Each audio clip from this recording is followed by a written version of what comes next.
صلو علیہ وآلہ صلو علیہ وآلہ۔ بنی اسرائیل کا نظام یوں چلتا کہ ہمیشہ ان لوگوں میں ایک بادشاہ ہوتا تھا جو ملکی نظام چلاتا تھا، اور ایک نبی ہوتا تھا جو نظام شریعت اور دینی امور کی ہدایت و رہنمائی کرتا۔ اور یوں دستور چلا آتا تھا کہ بادشاہی یہود بن یعقوب علیہ السلام کے خاندان میں رہتی، اور نبوت لعدی بن یعقوب علیہ السلام کے خاندان کا طرز امتیاز تھا۔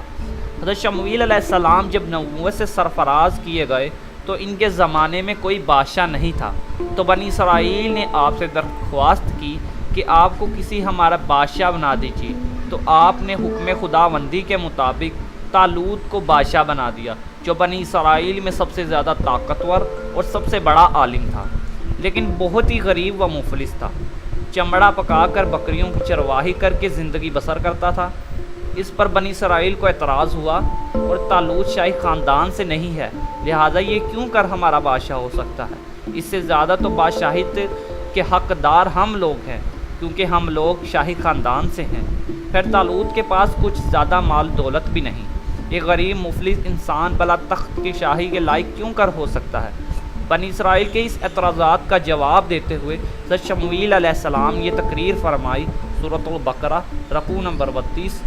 ترجمہ: طالوت کو میں نے نہیں بلکہ اللہ تعالیٰ نے بادشاہی کے لیے چن لیا ہے، اور ملک اللہ کا ہے، وہ جس کو چاہے اپنا ملک عطا فرما دے۔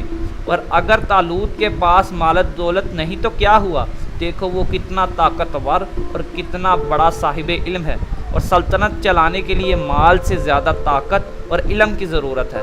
اور پھر ان باتوں کے علاوہ طالوت کی بادشاہی کا نشان یہ ہے کہ وہ تمہارا صندوق جو تم سے چھین لیا گیا وہ تمہارے پاس آ جائے گا۔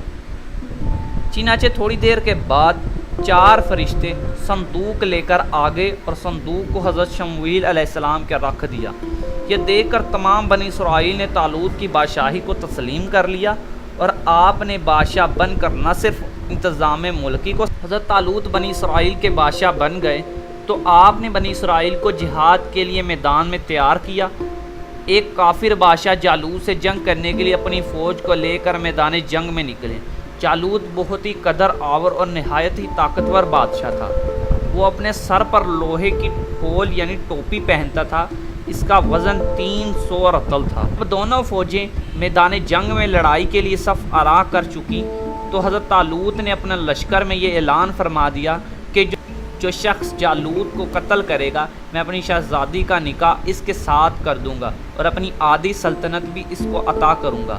یہ فرمان شاہی سن کر حضرت داؤد علیہ السلام آگے بڑھے، جو بھی بہت ہی کمسن تھے اور بیماری سے چہرہ زرد ہو رہا تھا۔ غریب و مفلس کا یہ عالم تھا کہ بکریاں چرا کر اس کی اجرت سے گزارا و بسر کرتے تھے۔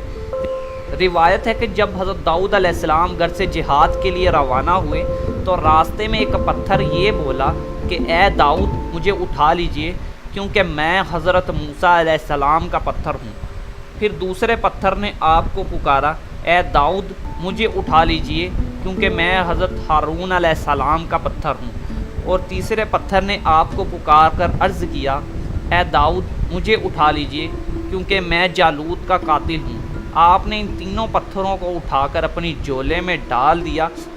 جب جنگ شروع ہوئی تو حضرت داؤد علیہ السلام اپنی کھوپن لے کر صفوں سے آگے بڑھے، اور جب جالوت پر آپ کی نظر پڑی تو آپ نے ان تینوں پتھروں کو نکال کر بسم اللہ پڑھ کر تینوں پتھروں کو جالوت کے اوپر پھینکا، اور یہ تینوں پتھر جا کر جالوت کی ناک اور کھوپڑی پر لگے، اور اس کے بیجے کو پاش پاش کر کے سر کے پیچھے سے نکل کر 30 جالوتیوں کو لے گئے، اور سب کے سب مقتول گر پھر حضرت داؤد علیہ السلام نے جالوت کی لاش کو گھسیٹتے ہوئے لا کر اپنے بادشاہ حضرت طالوت کے قدموں میں ڈال دیا۔ اس پر حضرت طالوت اور بنی اسرائیل بے حد خوش ہوئے۔ جالوت کے قتل ہو جانے سے اس کا لشکر بھاگ نکلا، اور طالوت کی فتح مبین ہو گئی، اور اپنے اعلان کے مطابق حضرت طالوت نے حضرت داؤد علیہ السلام کے ساتھ اپنی لڑکی کا نکاح کر دیا، اور اپنی آدھی سلطنت کا ان کو سلطان بنا دیا، اور پورے 40 برس کے بعد جب حضرت طالوت کا بادشاہ کا انتقال ہو گیا تو حضرت داؤد علیہ السلام پوری سلطنت کے بادشاہ بن گئے، اور جب حضرت شمویل علیہ السلام کی وفات ہو گئی تو اللہ تعالیٰ نے حضرت داؤد علیہ السلام کو سلطنت کے ساتھ نبوت سے بھی سرفراز فرما دیا۔ آپ سے پہلے سلطنت اور نبوت دونوں آزاد ایک ساتھ کسی کو بھی نہیں ملا تھا۔ آپ پہلے شخص ہیں ان دونوں عہدوں پر فائز ہو کر 70 برس تک سلطنت اور نبوت دونوں منصوبوں کے فرائض پورے کرتے رہے، اور پھر آپ کے بعد آپ کے فرزند حضرت سلیمان علیہ السلام کو بھی اللہ تعالیٰ نے سلطنت اور نبوت دونوں مرتبوں پر سرفراز فرمایا۔ صلو علی الحبیب۔ دوستو اگر آپ کو ہمارا یہ ویڈیو اچھا لگا تو ویڈیو کو لائک ضرور کیجیے گا اور ہمارے چینل کو سبسکرائب کرنا نہ بھولیے۔